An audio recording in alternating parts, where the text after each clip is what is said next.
Boa noite, camaradas. Hoje mais um dia de live, sexta-feira, live especialíssima com a doutora, pesquisadora, professora Maria Alice da Silva. Vamos recebê-la aqui nesse humilde espaço. Hoje é dia 17/10/2025, ela já entrou, já vou convidá-la. Já vou convidar.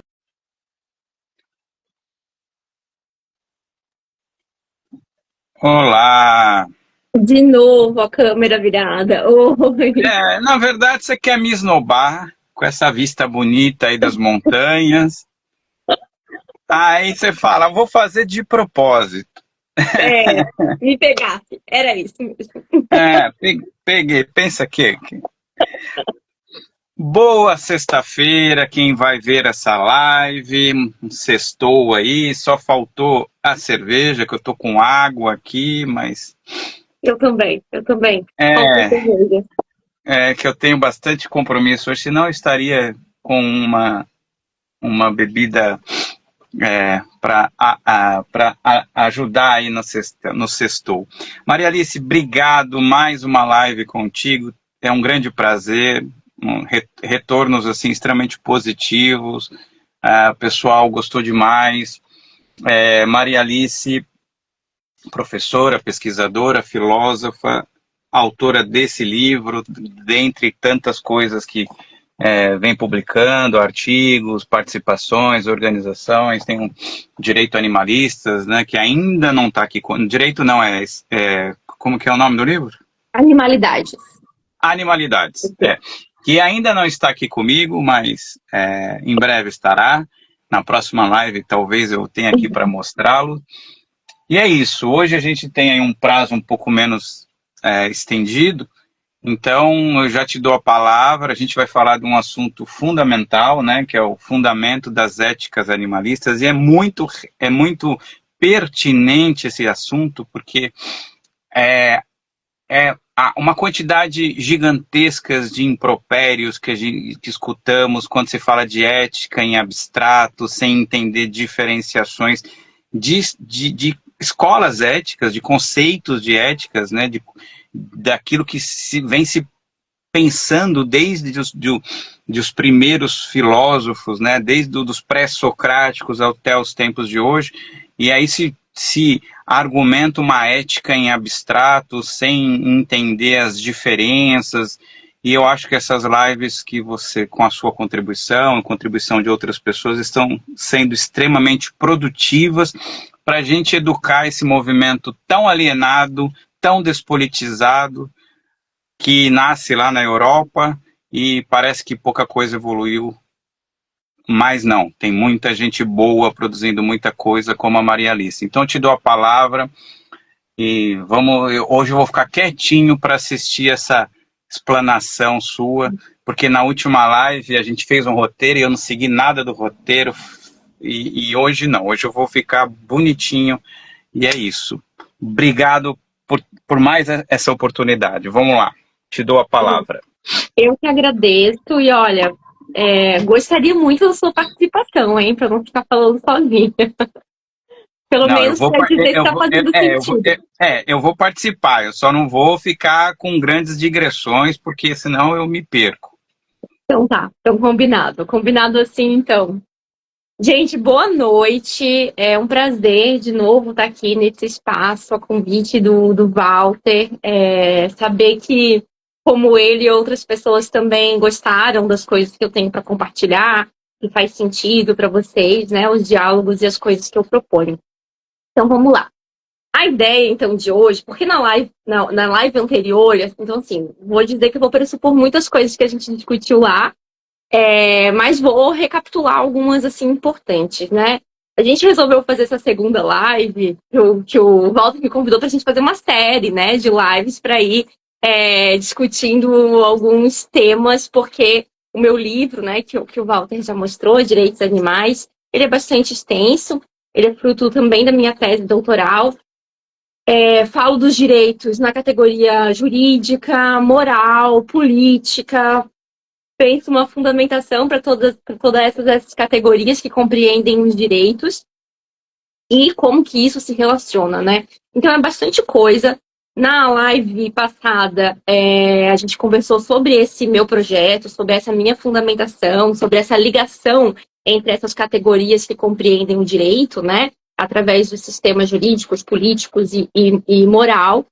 A gente falou, por exemplo, sobre a minha crítica ao Gary Francione, sobre o porquê eu acho que ele é um bom jurista, mas não é nada perto de um bom filósofo, porque ele não compreende justamente a diversidade que tem de fundamentação ética. Então, daí surgiu, acho que o tema, né, quando a gente pensou já o tema para essa próxima live, que é a live de hoje, vem justamente nesse ensejo, né, da gente conseguir mostrar, então, qual é essa diversidade. Por que é tão importante a gente ter essa noção de uma fundamentação ética diversa, né? E aí esse é o tema. Outro motivo é que não é só o Gary Francione, então, que se confunde nisso, todos nós nos confundimos, né? É muito importante entender o básico de fundamentação ética para os juristas, porque a gente vive falando da relação entre o direito e a moralidade.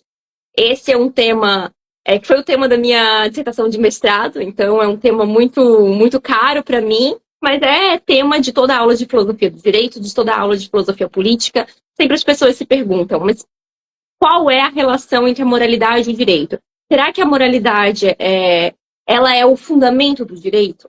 Será que o direito, então, é subordinado à moralidade? Existe uma teoria da justiça que vai dizer, então, para o direito o que o que deve ser feito, quais são as regras que devem ser justas, né? Uma lei injusta, ela ainda assim é uma lei, né? Uma grande pergunta da filosofia do direito. E algumas pessoas vão dizer que não, porque existe um princípio, por exemplo, do Dworkin, é um jurista da atualidade que defende isso, né? Que tudo é uma questão de princípio. Existe, então, uma fundamentação ética a partir de um princípio que vai nortear o direito. E que, então, o direito ele precisa ser subordinado a esse princípio moral. E a pergunta, aí essas pessoas a gente chama, né, talvez de justnaturalistas, que vai dizer que existe, então, né, um direito natural ou um princípio que norteia tudo, essa relação necessária entre direito e moral. E aí a pergunta que fica então como que é essa moralidade? Então, os eticistas, os filósofos, precisam nos dizer melhor, porque não está sempre claro o que é certo fazer. Não está sempre clara qual é a aplicação do princípio, né? E não está sempre claro porque, de fato, existe uma diversidade muito grande, né? Então, ou a gente escolhe uma teoria para si, para dizer que essa é a certa, e aí fica mais claro para a gente dizer qual é o princípio, como é o certo fazer, ou a gente precisa construir, junto dessa diversidade, uma tabela de elementos, entender quais são os valores, ter algumas características, né, para compreender o que é a ética de uma maneira geral. Mas nunca vai ficar assim tão claro, né? O sonho que Kant tinha, que a moralidade, que a filosofia moral, tivesse a mesma certeza que a matemática euclidiana tinha, que era 1 mais 1 é igual a 2 em todos os tempos, já foi abandonado, né? Inclusive, na matemática, a gente sabe que 1 mais 1 não é igual a 2 em todos os planos matemáticos, né? Então, muito menos na moralidade, né?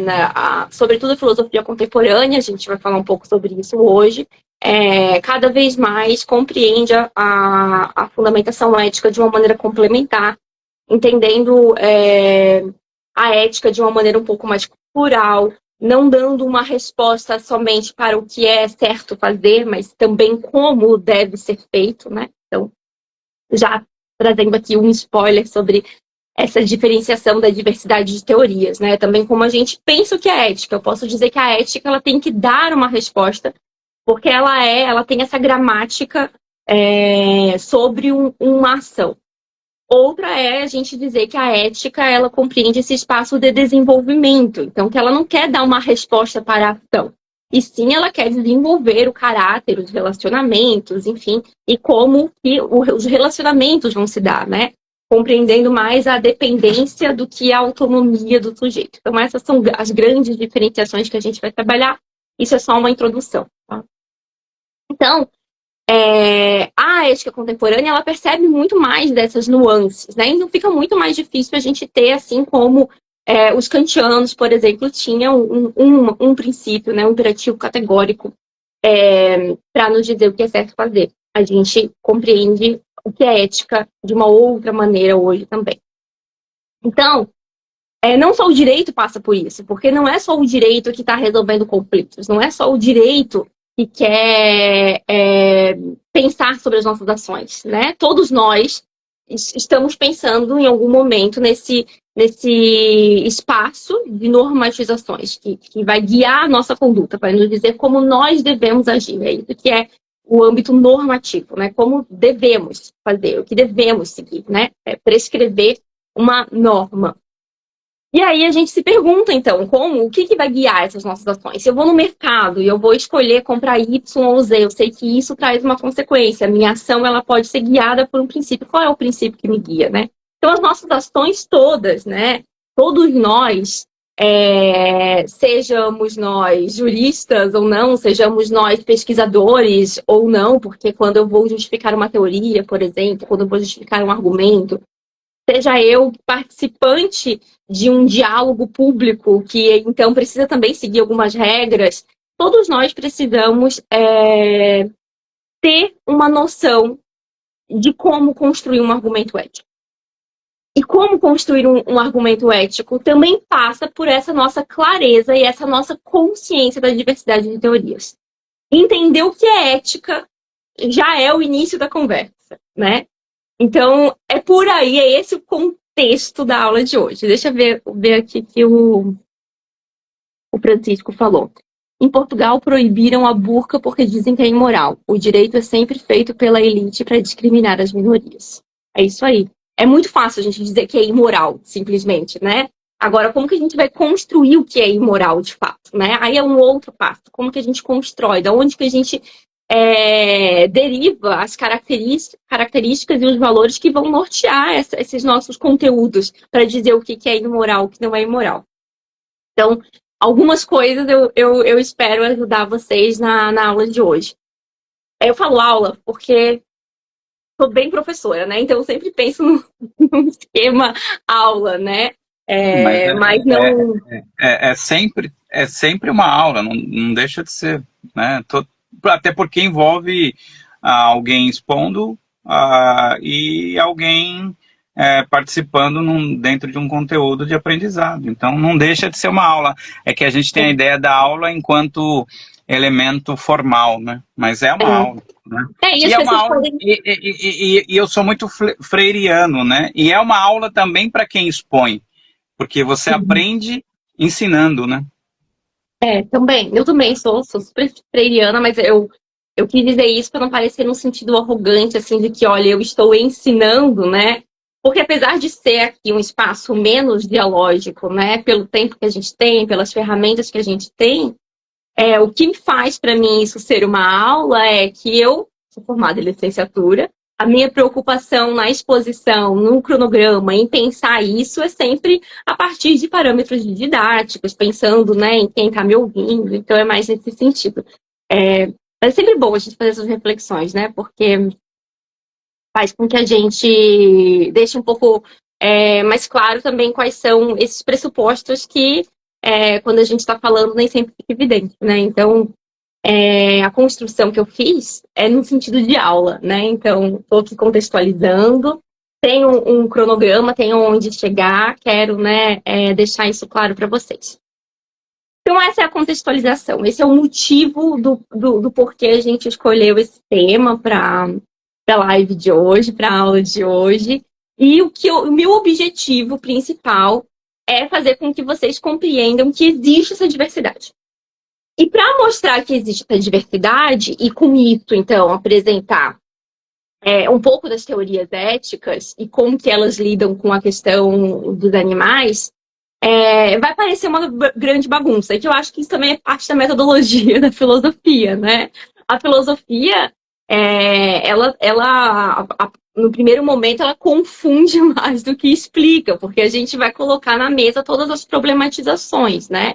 Então, a gente não vai tornar nada óbvio, simplesmente. A gente vai necessariamente ter que revisar cada uma das partes. Então, eu vou colocar agora para vocês vários pressupostos que são importantes antes de apresentar as teorias.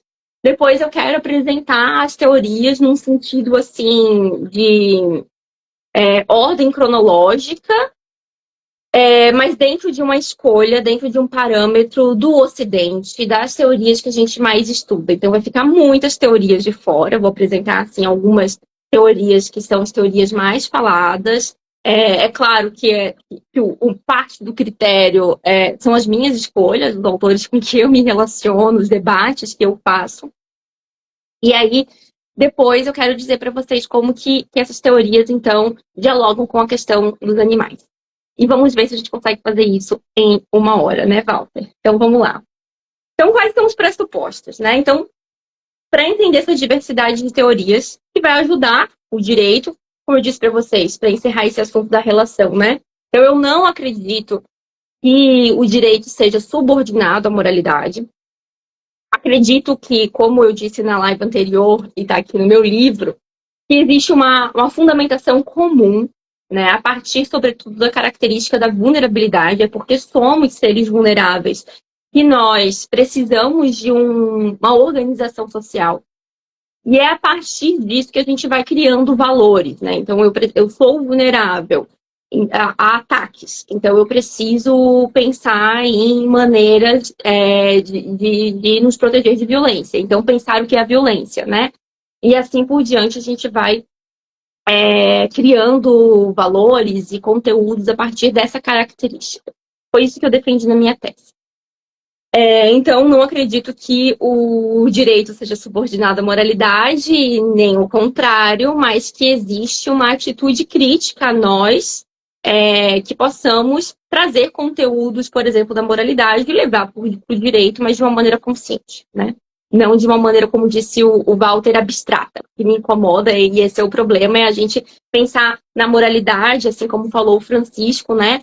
Como uma coisa abstrata que tudo cabe, né? Até porque, se a gente falar, então, que a moralidade é, então, o fundamento do direito, qual é a moralidade? E é por aí que a gente começa. Por quê?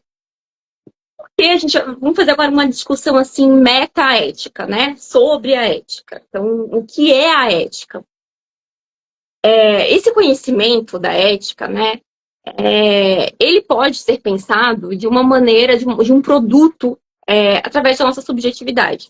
Algumas pessoas vão defender que a ética ela não pode passar por um critério de razoabilidade, que ela não passa por um critério, né, do debate público, porque cada um tem as suas razões para dizer o que é certo, cada um tem as suas razões para guiar as suas condutas, né, quando, enfim, e que todas são legítimas, tá? Essa fundamentação baseada na subjetividade ou na relatividade, então, que vai dizer, por exemplo, o relativismo cultural, que cada cultura tem um parâmetro, né? E aí, por isso, a gente não pode julgar, né? Porque a gente não tem um critério para analisar, e aí a gente não consegue dialogar. A gente costuma separar como teorias não cognitivistas, né? Então, pensando nessa cognição de que a gente não consegue ter um critério, né? Sobre o que são teorias cognitivistas e não cognitivistas, é todo um debate na filosofia também, na metaética. Existem vários autores que defendem cognitivismo e não cognitivismo de uma maneira diferente, então eu peço licença aqui para a gente pensar de uma maneira assim, um pouco mais geral do que isso significa. Estou chamando aqui de cognitivista aquelas teorias que a gente pode se aproximar de um certo realismo, não um realismo epistemológico, que de fato compreende a realidade como um fundamento, porque daí a gente teria que tirar desse fundamento também Kant, que a gente chama de um idealista, então não vamos entrar nesse parâmetro. Mas estou chamando de autores cognitivistas aqueles que acham que é possível ter um critério, é possível ter um diálogo, é possível discutir, que a ética não é relativista, que a ética não é subjetivista. Então, vamos chamar aqui de cognitivistas aqueles que estão que tem pelo menos um mínimo de objetividade. E que essa objetividade não tem a ver sobre o que é o mundo, mas sim sobre a nossa capacidade de dialogar sobre o mundo. Tá? Então, esse é um pressuposto. Nós vamos aqui conversar só com autores que têm um mínimo de objetividade, entendendo como eu defini aqui. E, gente, estou fazendo todo esse disclaimer e tal, explicando isso, porque objetividade em ética também é toda uma questão. Daria, assim, mais muitas lives, né, para dizer se, por exemplo, um autor que eu vou trabalhar aqui como sendo um autor que leva isso a sério, né, como tendo um critério para a gente discutir, que é Kant, por exemplo, tem muitos filósofos que acreditam que ele não é objetivista, porque não é objetivista tal qual eu estou dizendo que é o objetivismo aqui. Então, não é objetivismo, é sobre um critério de objetividade para dialogar, tá? Ficou claro isso, Walter, sobre essa diferenciação entre a ética ser um tipo de conhecimento que a gente pode dialogar ou a ética ser um conhecimento subjetivista. Então, aqui, fechamos as portas de diálogo, infelizmente, com as pessoas que vão dizer: mas eu acredito em tal coisa, mas tal cultura fala tal coisa, né? A gente vai ter que ter outros recursos para lidar com essas diversidades. A gente vai ter que ter outros recursos, que não só esse critério da pluralidade de opiniões. Então, a ética não é uma crença, ela não é uma opinião, ela não é um produto cultural. Ela é algo que a gente vai precisar definir de uma maneira coletiva. Então, por isso que não é através apenas da subjetividade. Então, o que é a ética, né? Então, a ética, ela é um estudo, já que ela não é a produção cultural, já que ela não é, opiniões. A ética, então, ela é um estudo do dever ser. Então, ela é um estudo da normatização. Ela não é a antropologia, por exemplo. Ela não estuda o comportamento, né? Ela não vai olhar para as culturas, né? E dizer, olha, essa determinada cultura se relaciona com os animais de tal maneira, né? Não é sobre isso. É dizer, olha, como nós devemos nos relacionar com os animais. Como nós precisamos. Por que nós precisamos agir assim, né? Como nós nos relacionamos. Nos relacionamos é uma boa maneira, compreende todas as teorias éticas. E aí, dentro desse estudo, então, dentro dessas teorias que a gente já está definindo aqui como cognitivistas, como tendo um critério objetivo para diálogo, a gente tem também uma diversidade. E eu vou separar aqui entre teorias principiológicas ou principialistas e teorias não principialistas, tá? Acho que na live anterior eu falei um pouco isso também, sobre teorias principialistas e não principialistas. E aí, antes de apresentá-la melhor, né, o que significa ser principialista e não ser principialista, eu vou fazer assim um repasse histórico, né, pela filosofia, o que nós chamamos de filosofia ocidental, porque, né, quando a gente estuda esses filósofos, é um recorte, sobretudo, né, europeu da história da filosofia. Então, o que a gente chama de filosofia antiga, o que a gente chama de filosofia medieval, moderna e contemporânea, é sempre sobre esse olhar, sobre esse recorte. Isso é importante a gente dizer, né, porque a filosofia, apesar de ser definida assim, né, pelos gregos e tal, a filosofia não iniciou ali com os gregos, né? A gente tem produtos filosóficos e produções filosóficas muito importantes, muito antes desse período e durante esse período também em outros lugares do mundo, né? Então, é um recorte que a gente precisa ser colocado, né? Vou tomar uma aguinha aqui.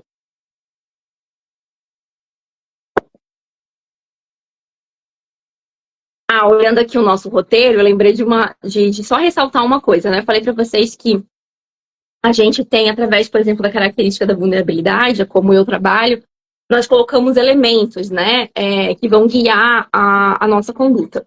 Eu acredito também que quando a gente define o que é ética, a ética não é só um estudo do dever ser, da normatização, mas ela também tem certos parâmetros, que daí a gente já vai excluir algumas teorias que até podem ter um critério de objetividade, mas que não estão de acordo com alguns elementos, como, por exemplo, a inclusão do outro. E aí, eu tenho um livro que eu gosto muito de trabalhar quando eu dou aula para disciplinas, para não filósofos, eu trabalho sempre com esse livro aqui. E aí eu uso para não filósofos, porque ele tem, assim, é dos Rachels, né? Pai e filho Rachels. Se chama Os Elementos da Filosofia Moral. Ele foi traduzido pelo Delamar, que foi meu orientador. Então, também aprendi a utilizar ele, porque quando eu fiz minha primeira disciplina de estágio no mestrado, o Delamar estava acabando de traduzir esse livro. Então, a gente utilizou esse livro na disciplina. E eu me apaixonei pela maneira como os Rachels apresentam, né, as teorias. E eles fazem esse esboço que eu fiz aqui para vocês sobre essa divisão de teorias subjetivistas e não subjetivistas. É a maneira como eles começam apresentando. E aí, a cada capítulo, eles constroem um elemento importante para dizer o que é moralidade. E quando eles apresentam, então, né, esse critério de objetividade, o primeiro elemento que eles apresentam é a inclusão do outro. Eu gosto de apresentar a ética atrelada a esse elemento.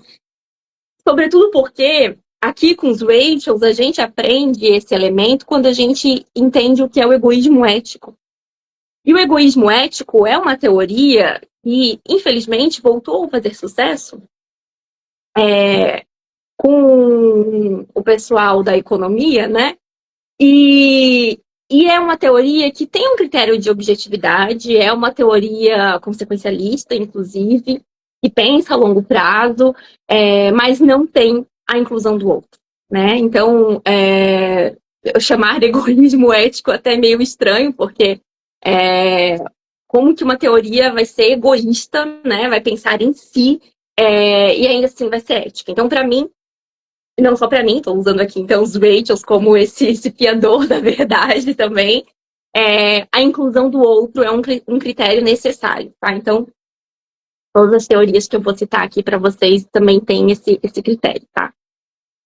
Por aí, acho que a gente já começa a entender um pouco do que guia a nossa conduta, né? Então, quando a gente está fazendo um diálogo ético, mesmo quando a gente não está usando uma teoria conhecida como legitimadora, né, como guia das nossas escolhas, a gente precisa considerar que o outro precisa estar incluso. Então, as minhas vontades, os meus desejos, eles não são um critério fundador do que é certo ou errado, ou de como nós vamos nos comportar, né? Eu preciso colocar ali também os desejos, as vontades, as necessidades dos outros, sobretudo, né? Necessidades, acho que é a palavra que a gente deve utilizar, inclusive, para substituir desejos e vontades, porque não é deste campo que a ética também surge. E por isso eu falo da característica da vulnerabilidade como um criador também desse valor, tá? Então agora vamos voltar para as teorias.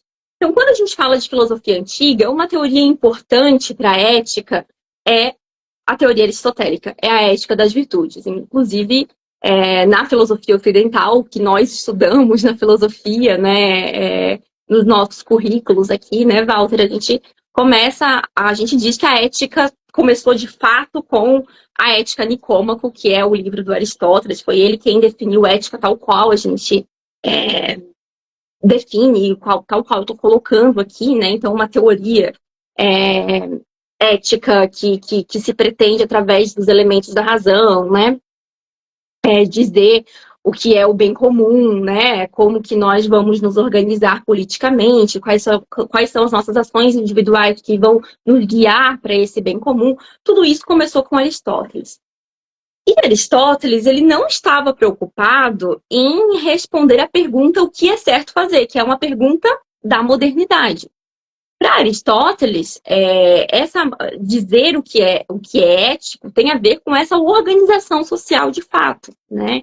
Então tem a ver com um hábito, tem a ver com um relacionamento, tem a ver com o caráter do indivíduo, de como ele se desenvolve, de como ele floresce. Então a ética tinha a ver com educação, a ética tinha a ver com política, não era uma coisa separada uma da outra, né? Então, quando a gente pensa a ética nesse esquema do Aristóteles, a gente pensa florescimento, é uma palavra que a Martha Nussbaum, que... Cadê aqui um outro autor que eu separei? O Mike Entyre, que é um eticista das virtudes atualmente, muito importante. Esse aqui é o livro dele. Eu só tenho ele em espanhol, né? Que é Animais Racionais e Dependentes, do Mike Entyre. Mike Entyre é um filósofo da moralidade muito importante e é um animalista muito importante. E ele faz uma releitura, então, do Aristóteles para defender uma ética das virtudes animalistas. E aí, Francisco dizendo, Aristóteles é um especista. É isso aí, Francisco. Vou chegar aqui nesse ponto. Por isso que eu falei do McIntyre, né? Então, o McIntyre é quem vai olhar para o Aristóteles e dizer, existe produto ali para a gente falar dos animais. Mas até então, Aristóteles não fez isso. Pelo contrário. Aristóteles ele era não só especista, mas dentre a categoria dos humanos também tinha uma separação, né, de quem ele considerava seres racionais que floresceriam, né, que de fato poderiam florescer, porque dependia dessa vivência política e nem todos os humanos vivenciavam a política tal qual Aristóteles defendia, então nem todos os seres humanos desenvolviam virtudes, não, eram virtuosos, né? E participavam de fato desse momento de desenvolvimento social, né? Então o animal social do Aristóteles não é só o humano, mas dentro do humano é de fato quem participa da polis, né? Então ele não é só especista, e isso é algo também muito comum dos especistas. Quem defende só os humanos geralmente defende um tipo de humanidade, né? Defende algumas características da humanidade. Isso aparece não só no Aristóteles, como em vários outros autores. Mas a ideia aqui é mostrar para vocês como que essa teoria, que foi muito importante, hoje em dia ela também é revisitada e olhada, né? Então, na antiguidade, então, a gente tem, o Francisco disse que os escravos não eram cidadãos. Exatamente. As pessoas escravizadas não eram cidadãos e elas não participavam dessa decisão da polis, né? Mulheres também, poucas mulheres participavam desse momento de desenvolvimento. E por isso elas não poderiam ser consideradas virtuosas, porque uma pessoa virtuosa dependia de fato desse desenrolar, desse desenvolvimento, desse, né? A ética aqui é um como, precisa de um florescimento, precisa de tempo, né? É algo que precisa ser maturado. E isso é o que é mais importante para a gente agora, né? É perceber que na filosofia antiga, ética era isso. Ética não era uma resposta sobre o que é certo fazer, não era sobre a ação, era sobre esse ambiente, né? E aí, claro, aí é muito importante a gente olhar e contextualizar e dizer, olha, esse ambiente é tão importante que a gente não considerava, então, pessoas escravizadas não tinham esse desenvolvimento, não faziam parte desse escopo, né? Ou outras pessoas que não eram escravizadas, tal como, né, como uma casta diferente, né, mas também não participavam desse momento. Então, porque dependia dessa participação política, né? Então, e aí, para a gente, isso é uma reflexão muito importante, né? Porque isso significa que não é rápido a gente fazer ética. Precisa desse tempo de maturação, precisa dessa participação de fato, né? Então, algo que os filósofos da política atualmente, Nancy Fraser, por exemplo, bate muito na tecla, né? De que é uma dimensão da política, que é a participação. E aí, quando a gente olha Aristóteles hoje em dia, a teoria aristotélica, né? Não a Aristóteles, mas a teoria aristotélica, hoje a gente aprende com isso, né? Existe hoje uma retomada das teorias aristotélicas, e aí eu tenho aqui dois autores que eu trabalho, que é o Mike Entyre e a Martha Nussbaum fazendo isso, para recuperar isso para a gente, para dizer, olha, a ética, ela é esse espaço de participação, ela é esse espaço de desenvolvimento. Quando a gente fala de ética, a gente não está falando sobre as ações dos indivíduos, a gente está falando dos indivíduos também. A gente está falando como qual é o momento em que esse indivíduo está tomando decisão. com quem ele está se relacionando. Isso importa para as tomadas de decisão também, tá? E aí, a gente vai pular agora para filosofia moderna, tá? Vamos deixar o medieval aí, porque no medieval a gente não teve assim, muito papel dos animais. Os animais, na verdade, foram colocados num papel hierárquico muito abaixo, né, dos humanos, porque os humanos são pensados a semelhança de Deus, por exemplo, se a gente pensar dentro de uma ética cristã. Então, a ideia de um humano semelhante a Deus foi ganhando força ali no final da filosofia medieval, desse período medieval, até chegar a esse super-homem, né, que Nietzsche chama de super-homem, que a gente trabalhou na filosofia moderna. Então, esse homem que consegue, de fato, através da razão, e aí eu tô usando a palavra homem aqui, não por acaso, né, não como um representante de toda a humanidade, mas como de fato essa figura masculina de quem, né, escreveu sobre, de quem ocupou o papel de poder mesmo, né? Então esse homem que com a sua capacidade racional ele consegue derivar respostas universais sobre o que é certo fazer. Então a gente sai desse período da ética da antiguidade, que era esse espaço de participação, de desenvolvimento, de maturação sobre o caráter, né? Sobre as virtudes, que são virtudes também relacionais, como a amizade. E aí a gente chega na modernidade com uma abstração completa, porque, como eu falei para vocês, o plano do Kant, e aí eu vou usar o Kant aqui como esse representante, né, do iluminismo, era que a matemática 1 mais 1 é igual a 2 fosse o exemplo a ser seguido pela filosofia moral. Então, a gente precisa dizer o que é certo fazer, como, por exemplo, é certo falar a verdade, é errado mentir, em todos os tempos. Como 1 mais 1 é igual a 2 em todos os momentos. Não vai mudar 1 mais 1 é igual a 2 para o Kant, vai ser certo até 2050, 3200, enfim. Vai ser sempre errado mentir, como é sempre certo 1 mais 1 é igual a 2, né? Então tem essa imutação, né? Essa universalidade, esse poder assim mesmo da ética, que é o máximo da abstração, né? Mas que é importante, tá? É um elemento importante. Antes de eu falar por que isso é importante, não só a crítica, deixa eu ler o que o Francisco falou. Hoje o humano não tem vida ativa, tem apenas a dimensão do labor, como disse Arendt. Perdeu a sua dimensão da ação, do espaço público. É um animal laborans, como disse Arendt.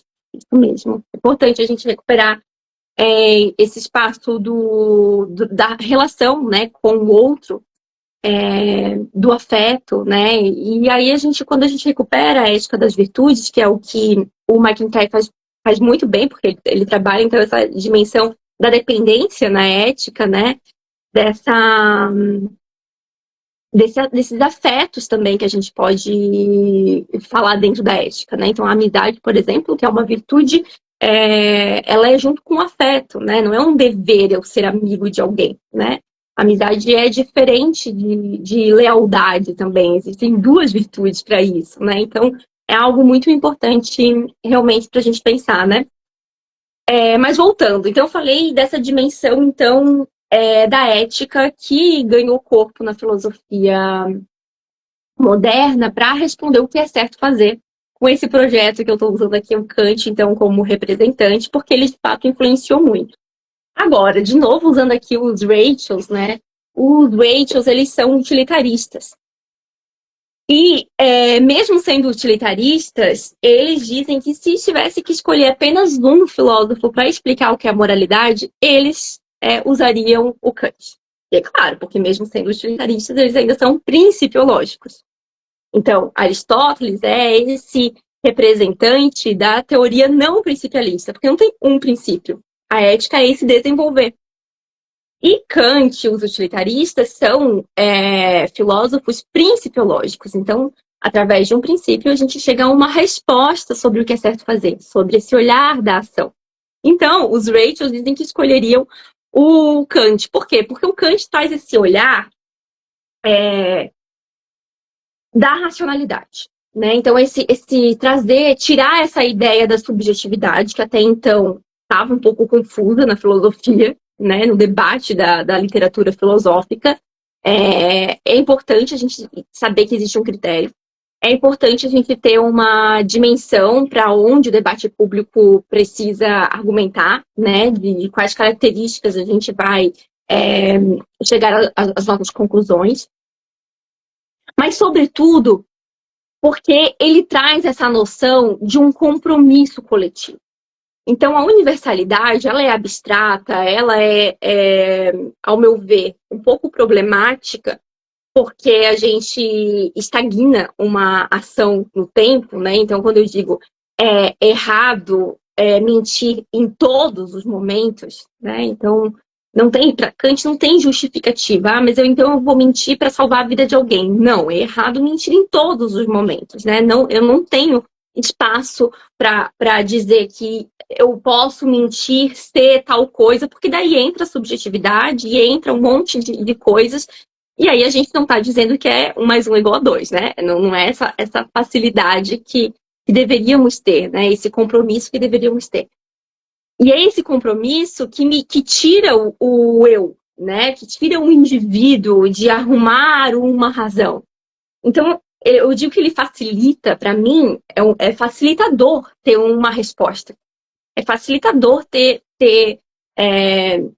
uma solução, né? Eu não preciso pensar a cada caso, eu sei o que fazer. Isso resolve muito do agente moral, né? Depois que eu sei qual é a resposta que o meu princípio dá, eu só aplico ele. Claro que é difícil aplicar, mas eu não fico mais pensando, né? Então, ele tira do agente essa dimensão de ter que pensar a todo momento. E ele traz, então, esse compromisso que a ética não tem a ver com o meu querer, não tem a ver com o meu desejo. Que a ética é um compromisso, é uma responsabilidade com o coletivo. E isso é muito importante, né? Então, falar do Delamare de novo, do meu orientador, ele dizia o seguinte: a gente pode estar com Kant ou contra Kant, mas nunca sem Kant. No sentido de, eu gosto muito disso, assim, porque eu acho que o Kant, ele é um processo do desenvolvimento moral.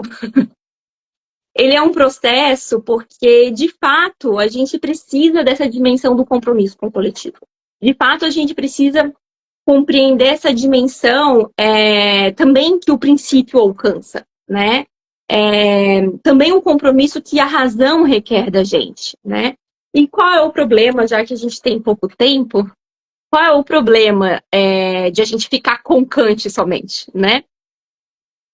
É que isso enrijece, né, completamente as nossas ações, e o indivíduo que pensa o imperativo categórico, que deriva não só o que é errado mentir, mas também deriva alguns princípios, alguns valores, como, por exemplo, a dignidade da pessoa humana, que é um compromisso somente com aqueles que também pensam através de princípios.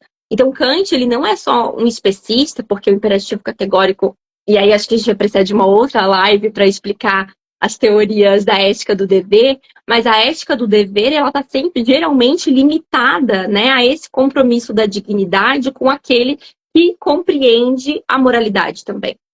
Então, o Kant, ele é limitador não só entre a espécie humana, mas dentro da espécie humana, assim como eu falei do Aristóteles também, mas aqui num contexto diferente, ele também fala apenas de alguns humanos, né? Existe toda uma reviravolta na teoria dele para compreender direitos humanos de uma maneira mais alargada, para defender crianças, para defender adultos que, né, não têm capacidade de escolha, mas em si a sua teoria é especista. Então, o Tom Wigan, que é o autor que depois vai utilizar o Kant para trabalhar, precisa desenvolver sobre isso, né? Ele quer utilizar uma teoria como a do Kant, da ética do dever, para incluir os animais, para dizer que é errado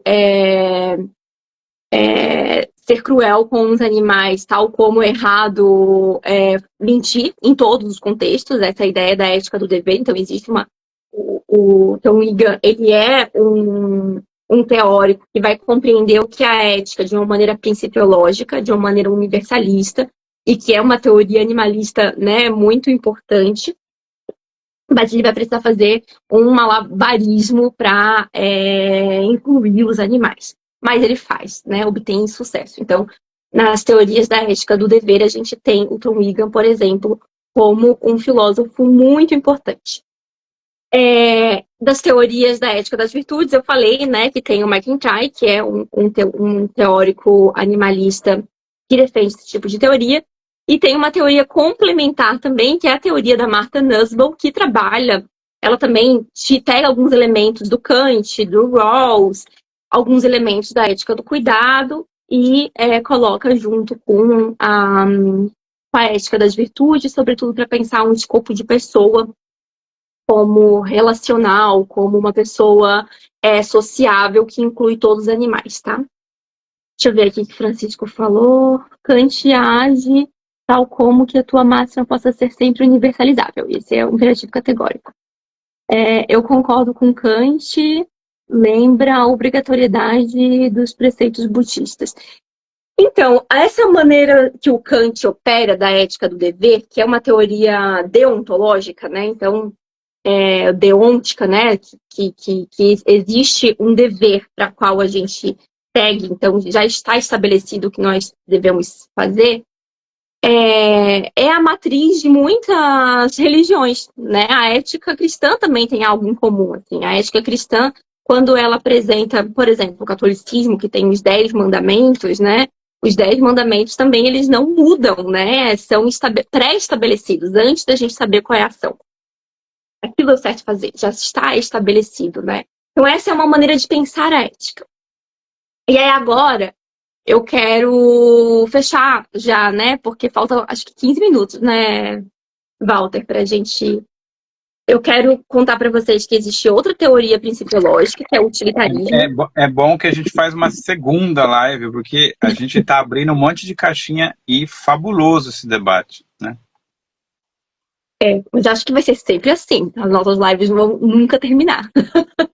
Não tem como só abrir caixinhas, né? Imagina o que a gente está discutindo aqui, né? Eu estou tentando pegar uma discussão, assim, muito grande, né? De muito tempo da cultura. Mas a minha ideia é justamente localizar vocês, né? E lembra, meu objetivo é mostrar que existe essa diversidade. E essa diversidade em compreensão sobre o que é ética. Então, eu acredito já ter conseguido mostrar para vocês que existe, então, essa diferenciação entre as teorias não principiológicas e as principiológicas. As não principiológicas, aqui eu trabalhei o Aristóteles como sendo esse representante, né? A gente pode falar também da ética do cuidado hoje, como sendo uma teoria que trabalha, então, através da relação. E aí já tem uma live aqui com a Dani Rosendo, né? Que é minha amiga, minha colega, que trabalha muito sobre esse tema. E trabalha a ética do cuidado no sentido animalista. E aí a gente tem as teorias principiológicas, que trabalham, então, com uma outra percepção sobre o que é ética. E esse é o livro da Dani. E aí eu quero, já que a gente falou do livro da Dani, né, Sensível ao Cuidado, eu quero deixar também para vocês um outro livro, e é da Paola Hackenhar, que é Violência Doméstica Interespécies, que também usa, então, a ética do cuidado, né, para falar através de uma teoria animalista, pensar um problema relacional que envolve nós e os outros animais, né? Então, a ética do cuidado, não vou voltar a falar hoje. Já encerramos aqui com essas sugestões, mas vamos voltar aqui para o foco do objetivo, então, que é mostrar essa diversidade de compreensão, inclusive, sobre o que é ética, né? Então, a gente tem essas teorias que acreditam que a ética, então, ela precisa ser contextualizada, ela precisa ser pensada dentro de um relacionamento, ela precisa ser pensada dentro do desenvolvimento do indivíduo, é algo que é uma resposta sobre como nós agimos, né? Então, o que é ética? É como nós agimos, e não sobre o que é certo fazer. Enquanto existem essas teorias que surgiram, sobretudo, então, a partir do iluminismo, né, com Kant, mas também o utilitarismo, teorias consequencialistas também são teorias que trabalham através do princípio e vão responder que a ética é o que é certo fazer. Então, elas não vão olhar mais para esse espaço de desenvolvimento e não para o relacionamento, nem para o contexto, e sim para uma maneira mais geral, universal, mais abstrata, que vá dar uma resposta que valha por muito tempo, se não para todo o tempo, como é o caso das deontológicas, que vai trabalhar só com o elemento da razão, né? Porque as teorias principiológicas, elas têm um pavor enorme de cair numa teoria subjetivista, né? Então, trabalhar com o elemento da racionalidade é muito importante. É essa razão que vai nos guiar para um princípio. E aí, dentre essas teorias que estão querendo responder, então, sobre a ação, sobre o que é certo fazer, sobre dar uma resposta, a gente também tem uma diversidade. Então, a gente tem as teorias deontológicas, e aí eu falei da ética do dever kantiano aqui e do Tom Ligan, né, para vocês, mas a gente tem as teorias consequencialistas, que não têm uma resposta já pré-definida, né, mas que vão olhar as consequências para pensar, operar o princípio.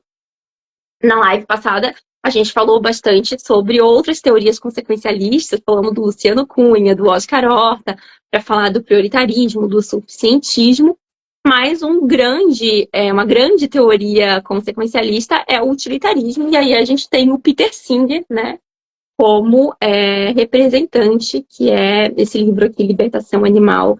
É um livro muito importante, o primeiro livro dele sobre esse tema, depois tiveram muitos outros. Mas em 1970 foi revolucionário quando o Peter Singer falou, né, sobre a inclusão dos animais no escopo da moralidade. E dele também a gente falou um pouco na outra live, né? Mas o que tem, assim, de fundamental do Peter Singer, né, e dos filósofos utilitaristas que incluem os animais? É pensar um princípio da igual consideração. Então, o princípio da utilidade, que é maximizar as nossas ações, a felicidade, né, de todos aqueles que estejam envolvidos, junto de um princípio da igual consideração. Então, todos aqueles que são envolvidos, que vão ter a maximização das nossas ações, todos eles valem um. E isso, então, é trabalhando com essa ideia da razão. Então, quer dizer que eu não valho 2 num cálculo moral, né? O Walter, que é meu amigo, também não vale 2. E alguém que é meu inimigo não vale 0. Eu, que sou da espécie humana, não valho 2, né? E sei lá, um animal que talvez a gente não goste muito, que tenha medo, sei lá, um rato, não vale 0, né? Todos valem 1, né? Todos que são tocados, todos que estão inclusos, eles valem exatamente 1. Então, essa é uma maneira de quem compreende dentro do principialismo, né? E nesse caso, o utilitarismo, que é muito importante.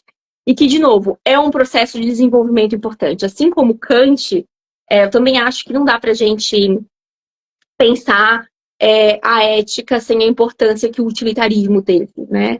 Essa compreensão do princípio de igual consideração, que é o que o Francione acha que foi ele que inventou. Ele acha que ele é quem realmente consegue aplicar o princípio de igual consideração.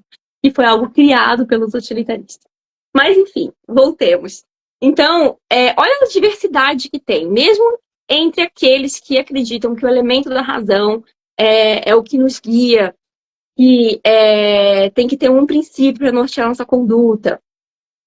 E a ética, ela quer dar uma resposta sobre o que é certo fazer, sobre um olhar para a ação, ainda tem uma diversidade grande. Ou eu penso através de um cálculo de consequências, ou eu já tenho pré-estabelecido qual é esse princípio, e não tenho espaço para análise da consequência, né? Então,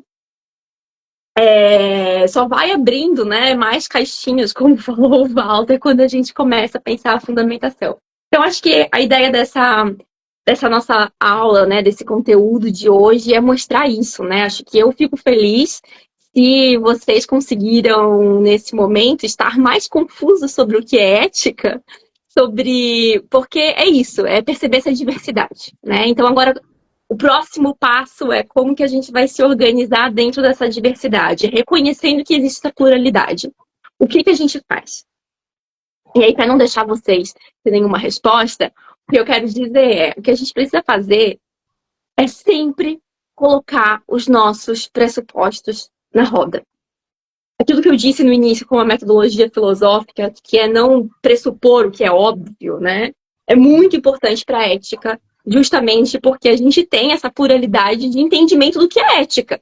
Então, eu nunca posso entrar num debate, né, pressupondo que o outro compreende o que é ética tal qual eu compreendo. Eu nunca posso entrar num debate pressupondo que está todo mundo partindo dos mesmos valores. A gente precisa colocar isso em jogo, colocar isso na mesa, para que a gente possa fazer uma construção coletiva, né? Então, construir coletivamente significa esse passo que eu falei para vocês, colado com a ética, que é a inclusão do outro, né? Quando eu considero o outro, significa que eu estou debatendo com o outro, né? Não são os meus valores que só que importam. E esse outro é também os animais. Então, a fundamentação das teorias animalistas precisa levar em consideração a inclusão do outro como todos os animais sencientes desde sempre, né? E essa diversidade em teorias éticas, dentro dessas teorias, mesmo as mais clássicas, hoje a gente já tem teorias animalistas, como eu falei para vocês, né? Mesmo a teoria das virtudes do Aristóteles, hoje tem teorias animalistas que são fenomenais e que eu acho que é uma das coisas assim, melhores que a gente tem atualmente em ética animalista, né? Eu, inclusive, quero estudar mais o MacIntyre, porque toda vez que eu leio ele, eu penso, poxa, devia trabalhar mais. Ele trabalha também a partir do parâmetro da vulnerabilidade, como eu, né, por exemplo. Então, isso é muito importante. E aí, a gente considerar que essa diversidade modifica os nossos resultados, né? Então, muitas vezes as pessoas estão discordando justamente porque elas compreendem o que é ética de uma maneira diferente, né?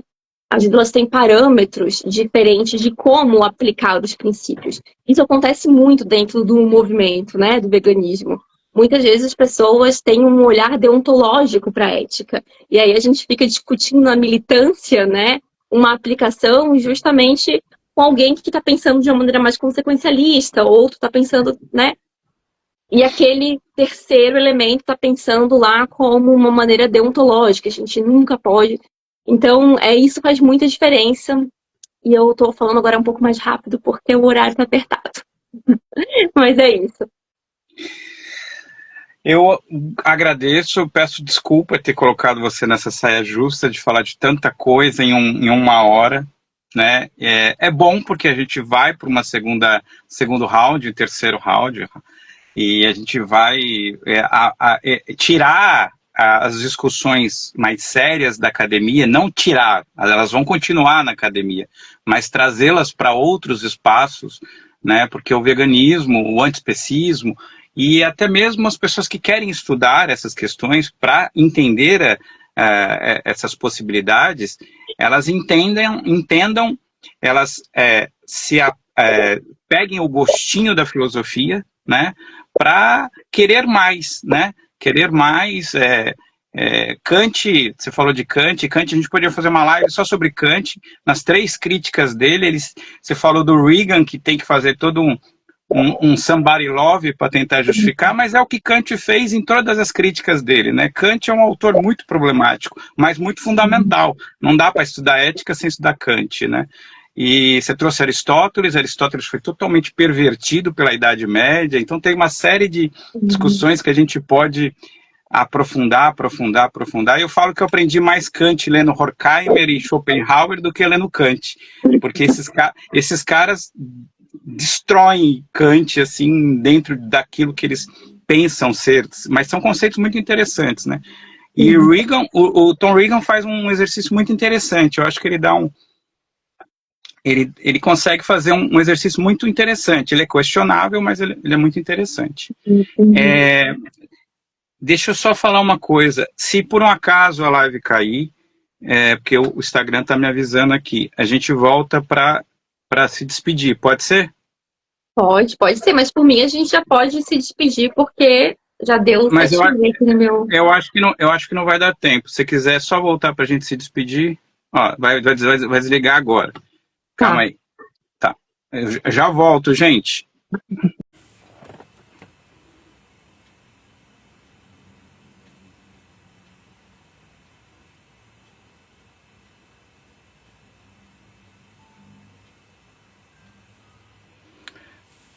Parte 2 da live, na verdade, a gente vai fazer uma despedida que o Instagram interrompeu, a Maria Alice já está aqui, já vou convidá-la para a gente se despedir. Já chamei, já convidei.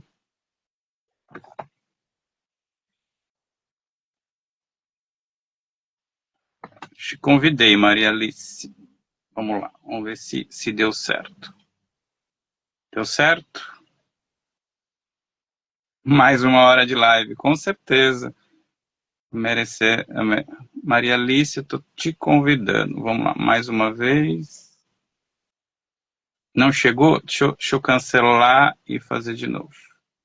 Maria Alice, vamos lá. Ver se foi agora. Agora foi. Foi. Aí. Você sabe que eu devo estar com algum bloqueio, porque por causa disso aqui. Uhum. E aí algumas lives estão desligando com 1 hora. Tá para acabar já esse gatilho. Então eu tinha que me despedir dignamente de você, né? Não dá. Gente, essa live é um gostinho de querer aprender filosofia, né? Acho que filosofia, ela não é. A filosofia está na academia, mas ela está em todos os espaços, né? A Maria Alice é uma professora, é uma pessoa, uma pesquisadora, é uma doutora, mas ela está sempre promovendo espaços no canal dela. Ela vem sempre dando cursos, inclusive a semana que vem ela tem um curso, se você quiser falar. Por isso que eu fiz questão de a gente voltar a se falar. Então, acho muito importante a gente precisa. Falando com o Fábio sobre isso, né, Fábio Oliveira, o professor Fábio Oliveira, eu criei esse espaço, né, esse espaço de resistência, para que a gente. É uma gota no oceano, mas para que a gente lute para fomentar bons debates, porque a internet está muito pobre. Ou é aquele conteúdo de TikTok de 1 minuto e meio, de 3 minutos, né? Então, no meu canal, para quem não sabe, vai lá no Walter Ponto, no YouTube, tem lives. Já tem uma live com a Maria Alice, uma live maravilhosa, que a gente aborda com mais propriedade esse livro dela, esse escrito de doutorado dela, que é fantástico. Tem live com a Daniela Rosendo, que ela citou aqui.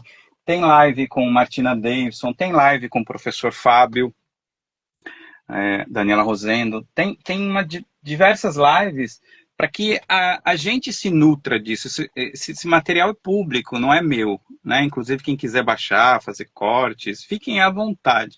A gente precisa elevar o nível dos nossos debates. O veganismo ele vem carecendo de bons debates, ou ele se perde na discussão do veganismo chamado veganismo liberal, que é esse veganismo de mercado, ou ele se perde num veganismo abstrato, via Vegan Society, de discussões éticas, entre aspas, que na verdade escondem uma profunda ignorância, e aí Francione é um grande colaborador desse discurso, sobretudo no Brasil, né? Você citou vários livros, e alguns eu não tenho, eu vou atrás. Eu gosto muito desse livro aqui, eu fiz um curso inteiro sobre esse livro do Charles Taylor, As Fontes do Self, que ele fala da topografia da ética e da moral, é muito interessante, sobre a modernidade. Então, eu falei de Horkheimer também. Horkheimer me ajudou muito a compreender Kant. E Schopenhauer. Schopenhauer eu acho que é fundamental para esse debate também. Nietzsche nem fala, né? Porque o Nietzsche vem e subverte tudo, mas é interessante ver as posições de Nietzsche. Enfim, eu deixo esse gostinho para uma segunda live. Quem gostou, coloquem lá nos comentários, queremos a parte 2. Divulguem essa live, vai estar compartilhada no meu perfil da Maria Alice, em duas partes, porque caiu, vocês viram, mas no YouTube fica numa parte só, fica bonitinho, fica editado, divulguem esse material. Maria Alice precisa ser conhecida, precisa ser convidada para mais espaços, é uma jovem estudiosa, como a Daniela, como o Fábio, são pessoas que, como a Martina, que eu admiro demais. Então fica aqui a minha manifestação pública, né? Então a consideração moral de que todos valem um, em alguns momentos vamos subverter a ética, os amigos valem dois, com todo respeito. A gente não conseguiu, por conta do tempo, né, pensar alternativas para isso, né? Mas a ideia do contexto da amizade, das relações, né, tanto a ética do cuidado quanto a ética das virtudes é, de fato, considerar que as pessoas que estão mais próximas da gente, dependendo do contexto, a gente vai dar um valor maior, com certeza. Fica aí o convite para a segunda parte, para outros momentos. Eu tenho certeza que a gente vai fazer bons momentos aqui, bons debates. Obrigado, Francisco. O Francisco já falou, queremos sim. Obrigado, Francisco. Obrigado pelas suas contribuições. Então, eu deixo você para as suas considerações finais. Seria interessante você falar do curso que você vai ministrar. Enfim, é isso. Obrigado de coração. Foi muito bom, eu não tinha dúvida. E eu te coloquei numa saia justa de 1 hora, você fazer todo Ela me mandou um roteiro grande, gente. E aí eu falei, puxa, mas eu só tenho 1 hora hoje. Na verdade, a outra vez... Mas eu descontei, porque a outra vez ela falou que só tinha 1 hora. Então, eu descontei sem querer. Brincando. Não foi de propósito, é que eu tenho uma reunião daqui a pouco. Vai lá, Maria Alice. Obrigado de coração, tá? Eu que agradeço. Eu achei que 1 hora seria suficiente para o conteúdo. Eu falei, não, vou focar em fazer uma coisa mais geral, tal. Mas realmente é muito conteúdo, né? Eu falo sempre pro Walter que eu não tenho energia para lives muito grandes, mas 1 hora, de fato, é bem corrido pro conteúdo que a gente imaginou, né? Mas eu acho que eu fiquei bem feliz com o resultado, porque eu acho que a ideia maior era falar da fundamentação mesmo, né? Eu acho que o nome foi bem oportuno, né? Então, esse fundamento, o que sustenta as teorias animalistas, né? Muito mais do que uma cartilha das teorias animalistas. Não era esse o propósito, né? Era o que sustenta, né? Qual é a ideia que sustenta todas essas teorias, que eu chamei aqui de teorias animalistas, mas são as teorias éticas, né, gente? Não faz diferenciação, assim.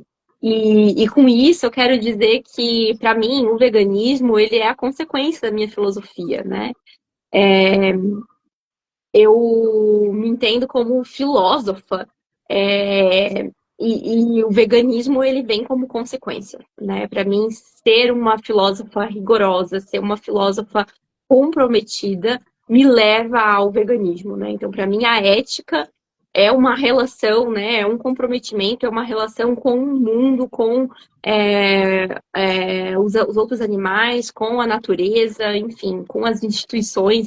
É pensar esse nosso relacionamento e não tem como a gente pensar nisso se não for, né, dentro desse parâmetro que inclui todos eles, né? Então, eu acho que por isso também que eu não costumo estar, né, dentro da militância vegana, né, mainstream, porque eu, antes de tudo, me coloco como professora de filosofia. E, para mim, chegar ao veganismo tem esse processo, né? Ele não é uma resposta simplesmente. Eu não quero obrigar as pessoas a serem veganas. Eu quero que as pessoas compreendam a importância, né? Que seja uma escolha solidificada, que seja... Então, assim, tem esse processo de educação e eu me coloco antes dentro desse lugar, né?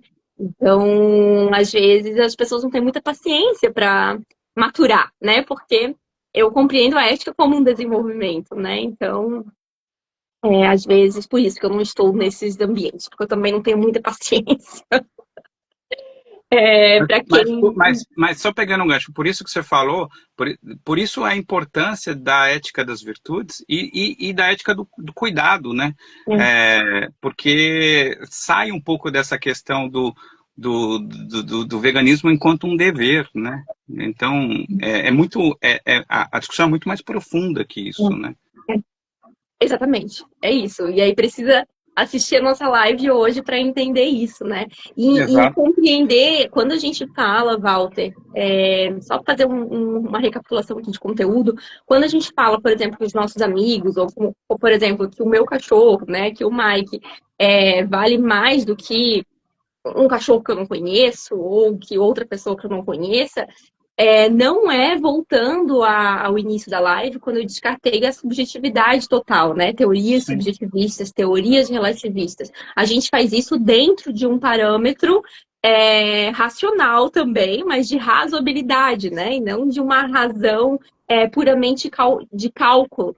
Mas que a gente tem espaço para entender também os afetos enquanto uma construção e tudo mais. Então, entender a filosofia contemporânea enquanto esse processo. Por isso que eu gosto dessa metodologia, né, de explicar esse parâmetro junto com a história, né? Olha, teve o Aristóteles, e aí o Aristóteles hoje é retomado na filosofia contemporânea por um motivo.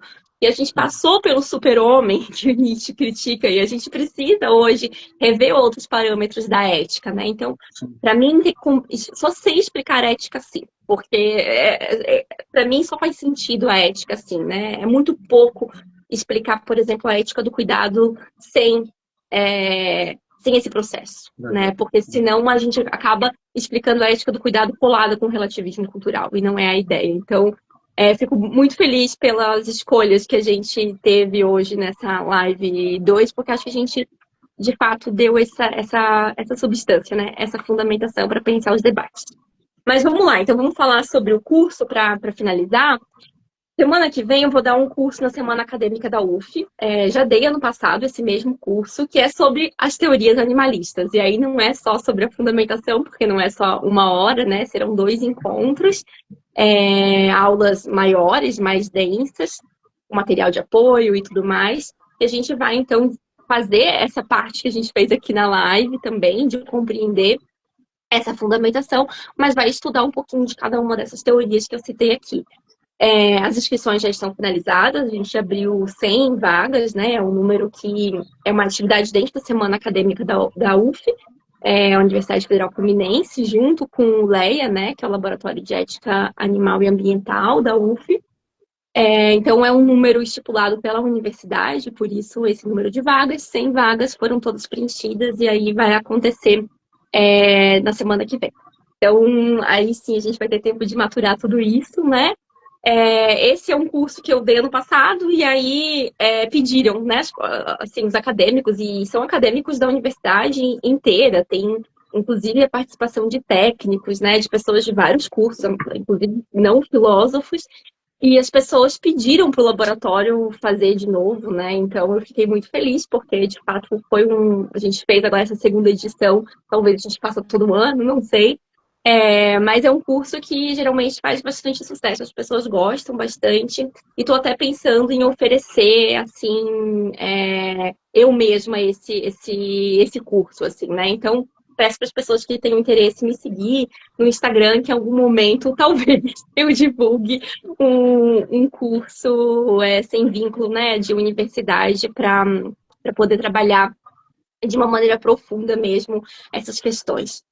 Mas eu agradeço, Walter, a tua disponibilidade em me ouvir, em ler os meus trabalhos, né, em falar bem do meu trabalho. E me coloco, então, disponível para a gente pensar outras lives, a parte 2 dessa, né? Ou a continuação desse nosso projeto, então, maior, que é pensar essas questões junto da filosofia. Eu que agradeço, imagina, não é nenhum sacrifício, é um prazer assim incomensurável. A gente tem sede, né? Tem sede de bons conteúdos, de bons debates, e a gente tem que ir até os lugares que esse saber, que essas reflexões estão sendo produzidas, né? E sim, eu sou totalmente favorável, né, que você, de acordo com a sua disponibilidade, traga esses cursos aí para que as pessoas, não só do mundo acadêmico, possam fazer, né? Porque a filosofia é isso, né? A filosofia está em todos os espaços, e que bom que os filósofos estão modificando as suas características, né? Porque antigamente a filosofia, para quem quer entender um pouquinho o que é filosofia no Brasil, pega um pouquinho a história da Fefeleche, vocês vão ver que os primeiros anos, as primeiras décadas da Fefeleche eram professores vindo da França, as aulas eram ministradas em francês, e a filosofia era algo extremamente elitista, né? Então, não é para ser assim. Ainda bem, viva as cotas, viva o povo preto chegando nas universidades, o povo indígena, enfim. A gente quer a construção de um novo mundo, né? Com uma ética animalista, mas com uma ética para todos, para todas e para todos.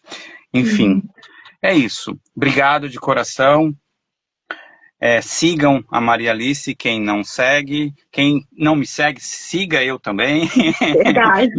Nos sigam e vamos divulgando esse bom material para que chegue muita gente, para que novos debates e novas reflexões sejam produzidas em todos os espaços. E a internet é um espaço importante, porque quando a gente negligenciou isso aqui de uma maneira muito arrogante, a extrema-direita cresceu assustadoramente, produzindo os conteúdos mais lixos do mundo, como a Brasil Paralelo e coisas do gênero, Olavo de Cadáver e coisas assim.